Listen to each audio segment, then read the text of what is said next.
Support WrestleTalk! Did we just see the match of the year? There were a couple of major title changes, and is Ricochet really injured? I'll be honest, I would care more deeply about that, but I'm a little bit worried about all the sawdust that got into my eyes at the end of the night when Tommaso Ciampa hugged Johnny Gargano. It just got everywhere. I am Luke Owen. Have yourself a super click party by subscribing and giving us a thumbs up, and leave a comment down below to answer our question of the day. Was that the best NXT TakeOver show you ever did see in your whole darn life? And make sure you vote in the poll above my head to let me know what you thought of the show, where you can choose from N Extraordinary, N Excellent, EC 3 out of 5, NX Terrible, and NXT TakeOvers will never get this option. I mean, it's a bit pointless as they'll never get this low, but that EC 3 out of 5 does need to change now, doesn't it? This is the WrestleTalk review of NXT TakeOver New York. Because Laurie, Ollie, and myself were live streaming us poorly playing WWE 2K19 over on our brother channel Screenstalker, who you should totally subscribe to for the latest movie and video game news, we actually missed the TakeOver New York pre-show. Although scrubbing through the timeline on the WWE Network, it seems that the only thing we missed was Charlie Caruso, Sam Roberts, and Pat McAfee Virus Protection having an empty arena match, and a bunch of lads playing WWE 2K19 to win $1 million. This was all incredibly cringeworthy, difficult to watch, and was somehow worse than our own livestream playing the exact same game. The challenge was won by this lad in a gold jacket who thought he was the dog's bollocks, but the crowd booed him like he smelled of dog's bollocks. Say what you will about the WWE main roster pre-shows and how pointless, boring, and rubbish they usually are, but they are way better than this. Thankfully, the main show kicked off in fantastic fashion, with the War Raiders defending their NXT Tag Team Championships against the winners of the Dusty Rhodes Tag Team Classic, and a couple of chaps who could win the SmackDown Tag Team Championships on Sunday, Aleister Black and Ricochet. And you can tell this was an NXT show with cool Uncle Paul in control and not out-of-touch Grandpa Vince, because neither Black or Ricochet had their stupid sound effects in their entrance, and they both looked cooler for it. This match had a really fun setup, with Rowe and Black representing the power of their teams, meaning the flips and high flying was left to Ricochet, which makes sense, and Hanson, which somehow makes even more sense. Though Ricochet wasn't looking to be outdone in the power department, delivering a fall-away slam to the much larger Hanson that featured one of the most impressive popping of their hips I've ever seen. The match featured loads of wonderful dives, near falls, and Ricochet splatting hard off a 630. War Raiders put away the Dusty Classic winners with the top rope leg drop and gave them a sign of respect by bowing to them at the end. This was lovely moment of the night number 1, with the New York crowd giving Aleister Black and Ricochet a standing ovation for their final NXT appearance. The duo already said goodbye to Full Sail during the last set of TV tapings, but this signals their official ascent to the main roster and all of the booking woes that go with it, which could be the reason Ricochet was crying. Aleister Black nearly cried too, but he black masked it back into his eyes because he's so brooding. He only works with black or very, very dark grey. This was a really great match, only slightly let down because no one expected Black and Ricochet to win. However, it likely will be better than any of the tag matches at WrestleMania. Sadly, it may have come with a price, with Brian Alvarez tweeting from the arena that the match was cut short as Ricochet could be injured, adding that the goodbye scene went longer than originally planned due to that short finish. Now, at the time of this recording, there's been no official word if Ricochet has been pulled from WrestleMania, but fans in the arena were also tweeting that he was surrounded by doctors.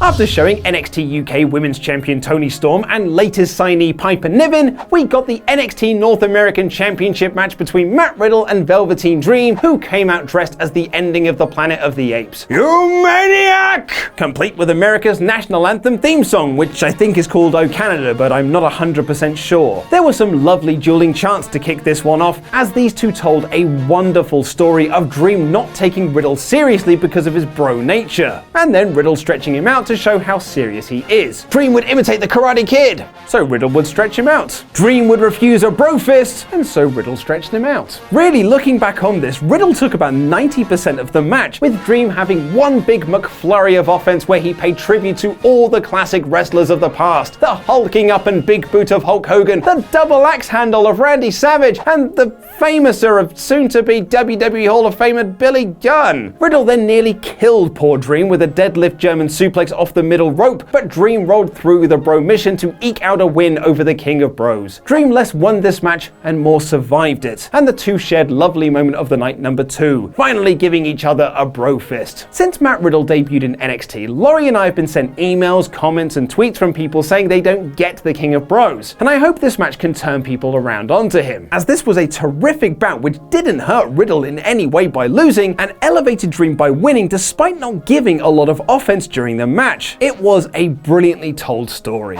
They then announced that former IWGP Junior Heavyweight Champion Kushida has officially signed with WWE, and he was shown in the crowd to give me a bonus point in the Wrestle League standings. And then came, for me and I think a lot of others, the match of the night, as Pete Dunne put his United Kingdom Championship on the line against Walter, a title that Dunne has held for nearly 690 days. A staggering achievement in this modern day of professional wrestling. The match was certainly held by an incredibly hot crowd who were super into both guys and gave it a big match feel. What followed was a brutal exchange of chops, stomps, big moves, finger breaks and even dives from the big Austrian. It was everything you would want from a Walter-Pete Dunne match, but more importantly, a Walter match against a smaller opponent. Although Dunne did make that classic mistake of trying to chop Walter, forgetting that he is indeed a chop-type Pokemon who just thunderously chopped back and put an end to those silly games. This always felt like a fight, two warriors wanting to not only win the top prize in the NXT UK brand, but also prove that they are the best in the division. The Barclays Center came unglued as Walter kicked out of the bitter end and went ape for the forearm chop exchange, losing their minds when Walter hit a top rope toss powerbomb and a top rope splash for the win, capturing the United Kingdom Championship. Interestingly, this match split opinions in the live stream chat we did for TakeOver, with a lot of people agreeing with Laurie, Ollie and myself that this was match of the night and a possible match of the year contender, while others compared it to a Baron Corbin or Jinder Mahal match. Either way, there was no one saying it was just fine. For me, I couldn't fault it, it was wrestling perfection. Sadly, the women's match had to follow it.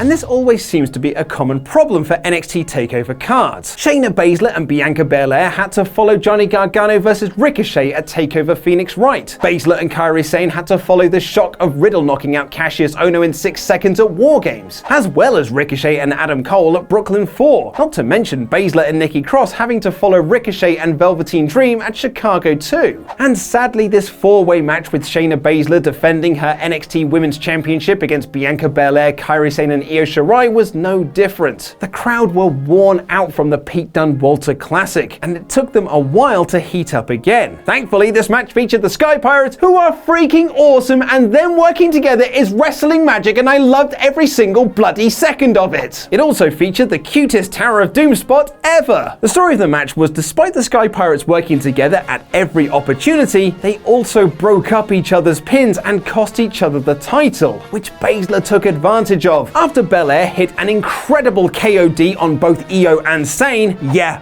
both of them at the same time, Baszler locked in the Kurafuna clutch to tap out BelAir and shockingly retain her championship. With all the talk of Ronda Rousey possibly leaving WWE after WrestleMania, or the fan theories of the 4 horsewomen jumping up to the main roster to side with Rousey against the WWE horsewomen, Baszler retaining her championship caught a lot of people off guard, myself included. And now she's beaten the top 3 women in the division. Asking the question, is anyone ready to break Shayna Baszler's stranglehold on the NXT Women's Championship?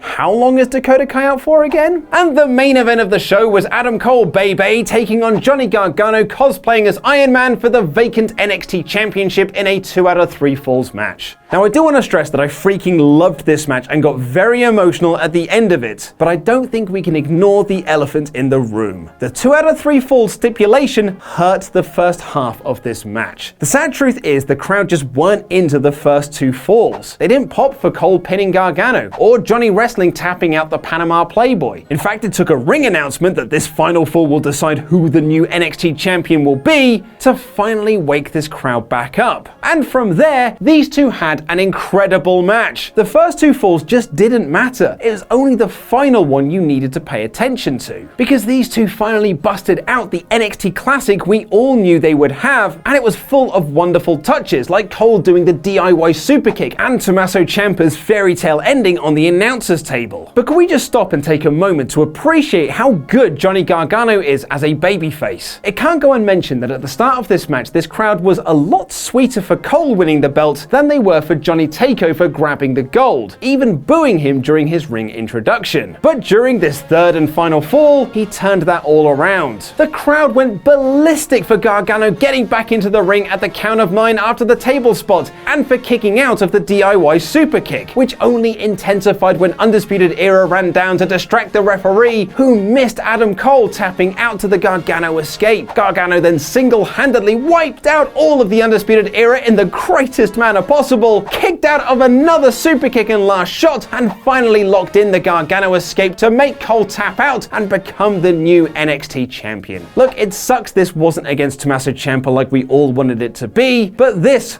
was lovely moment of the night number 3. Gargano lifting the title above his head with the crowd cheering his accomplishments and Candice LeRae running down to celebrate with him. This couldn't have been any more perfect and heartwarming. And then Tommaso Ciampa came out and hugged Gargano on the stage, and that was the moment I nearly shed a tear. When talking about the ending of WrestleMania 20, when Eddie Guerrero and Chris Benoit hugged and held both their championships above their heads, Brian Alvarez wrote in 2004, "For the rest of my life, I can never truly mean it if I ever say again that I hate wrestling." This is one of those moments for me. It's one of those moments where I stand up and say, I freaking love professional wrestling. This was a magical show from top to bottom, featuring several superb matches, a possible match of the year contender, and one of the best conclusions to an NXT show I've ever witnessed. How could you not love this show? NXT TakeOver New York was extraordinary. But before we get out of here, let's take a quick look at the Wrestle League standings. And with just 2 shows left for season 1, Ollie Davis now finds himself bringing up the rear with 22, while I'm on 25 and Laurie Blake is on 27. Turns out I was very good at predicting the results for Impact's United We Stand. Thank you for watching, and thank you to our pledge hammers on Patreon who are currently scrolling their way into my stomach. Make sure you subscribe to Screen Stalker to watch us do more WWE 2K19 nonsense later on today, and tune in for our live reactions to the G1 Supercard at Madison Square Garden. I've been Luke Owen, and I'm off for a lay down because I am bloody tired. It's so early in the morning!